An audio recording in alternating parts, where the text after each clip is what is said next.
রিমেলের আগেই কলকাতায় ট্রেলার, ঝোড়ো হাওয়ার সঙ্গে বৃষ্টি শহরের একাংশে। কলকাতায় শুরু হলো বৃষ্টি। শনিবার দুপুরে দক্ষিণ কলকাতার বেশ কিছু অংশে প্রবল বৃষ্টিপাত শুরু হয়েছে, সঙ্গে রয়েছে ঝোড়ো হাওয়া। ক্যানিং থেকে 480 কিলোমিটার দক্ষিণ পূর্বে অবস্থান করছে নিম্নচাপ বলে জানিয়েছে হাওয়া অফিস। শনিবার রাতে নিম্নচাপ থেকে ঘূর্ণিঝড় তৈরি হওয়ার কথা জানিয়েছে হাওয়া অফিস। এর মাঝেই কলকাতায় বেশ কিছু অংশে শুরু হয়ে গেল বৃষ্টিপাত।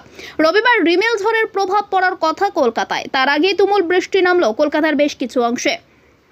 শনিবার দুপুরের দিকেই কলকাতার বাইপাস সংলগ্ন বেশ কিছু অংশে বৃষ্টি নামলো, সঙ্গে ছিল ঝোড়ো হাওয়া। আবহাওয়া দপ্তরের খবর অনুযায়ী বর্তমানে পশ্চিমবঙ্গের সাগরদ্বীপ থেকে 440 কিলোমিটার দক্ষিণ পূর্ব বাংলাদেশের খেপুপাড়া থেকে 440 কিলোমিটার দক্ষিণ এবং ক্যানিং থেকে 480 কিলোমিটার দক্ষিণ পূর্বে অবস্থান করছে নিম্নচাপ। শনিবার রাতেই সেটি ঘূর্ণিঝড়ে পরিণত হবে বলে জানানো হয়েছে।